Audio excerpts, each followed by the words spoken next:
I'm delighted to have with me a man of many titles, award-winning author, Sirius XM radio host, and Huffington Post editor-at-large, Michelangelo Signorile. Grand to have you here. Welcome to San Francisco. Thank you for having me. Thank you. Thank you for being so brave and being so honest for so many years and helping so many people in the LGBT community. I wanted to say that first.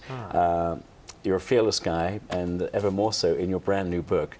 Love this title, by the way. It's Not Over, Getting Beyond Tolerance, Defeating Homophobia, and Winning True Equality. Did you for a moment think maybe you could have a shorter title? It really was a struggle trying to come up with what's the exact message we want to say right now, because there's so much to be excited about, so much to celebrate, and people get overwhelmed with that. And I started to see that sort of spellbind, people were getting spellbound and sort of spellbinding moment, and I wanted to sort of keep people in check and say, no, we need real equality, and there's a lot more work to do. Yeah, so a lot of celebrations this past year in the road to equality, so many states legalizing gay marriage, but it is not over. There are so many states where it's not legal and it's not happening. So the march to equality has a way to go. There are states where even in June, if the Supreme Court rules in favor of full marriage equality, you can get married one day and fired from your job the next. It's already happening.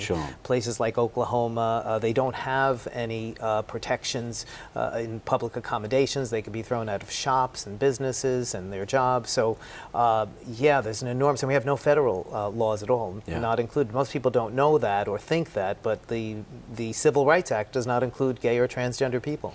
And the numbers are alarming, Michael. I think in the book you mentioned 29 states, that's more than half the country, have no laws protecting LGBT people. No, and I talk about in the book all of the instances, and I hear them on my radio show all the time, of people who are told, we don't serve people like you in our restaurant, you can't come back, or thrown out of a job after they've been found out to be gay, even if they've been doing a great job.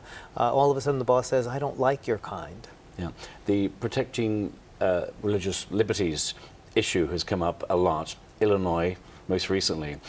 And some interesting things happened then. I mean, they did an about turn pretty quickly because of the reaction to it. Were you surprised by that? Yeah, Indiana and Arkansas as well, Indiana right? Yeah, and Arkansas. It was really amazing and very encouraging to see big business really, come out in support. And I think suddenly money talks, and you see these governors pull back. But what people need to know is that the media is so fickle often about these things. It happened because there was attention on it, but 3 weeks before, Arkansas passed a really horrendous bill that took away all the local ordinances that would protect gay people. Mississippi passed one of these religious bills. With no fanfare. And with Mississippi did it.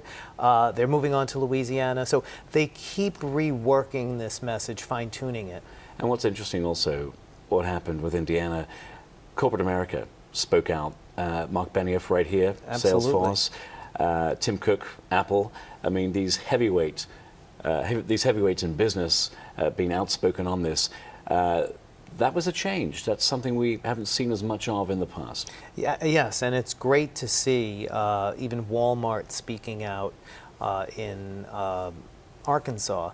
But again, Walmart hadn't spoken out the 3 weeks before on the other issue. So we need to keep big business really engaged in this and pushing. It was great to see that. Yeah, your book, you delve into a lot. You also talk about people being out in the workplace, and still, in so much of America, people are in the closet at work.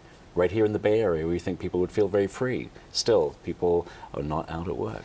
Not just out at work, but not out in their lives, to their families, sometimes really leading double lives, married to somebody of the opposite gender, though they're not bisexual. I have a lot of research in the book looking at the closet and what percentage, and one data scientist who really looked at a lot of the data, he estimated 80% of gay men in Mississippi are closeted, where they lead a double life, which is extraordinary when you think of how far people think we've come. Sure. Hollywood and the sports community, have you seen any change there in terms of people being out and open? It's really been wonderful and fascinating to see, especially younger actors, and certainly in the sports arena, seeing Michael Sam and Jason Collins. But this is just the tip of the iceberg. There's still a fear in both industries that is instilled by agents in Hollywood, still by the people who run the companies, the producers, and this is supposed to be a liberal industry that you're taking a risk, you shouldn't come out, stay in the closet, and it really does eat away at these actors and their self-esteem. Well, Michael, thank you so much for being our guest. Keep up your great work, your honest work. And ladies and gentlemen, I urge you to pick up the book if you can. It's Not Over: Getting Beyond Tolerance, Defeating Homophobia and Winning True Equality. Thank you. Thank you.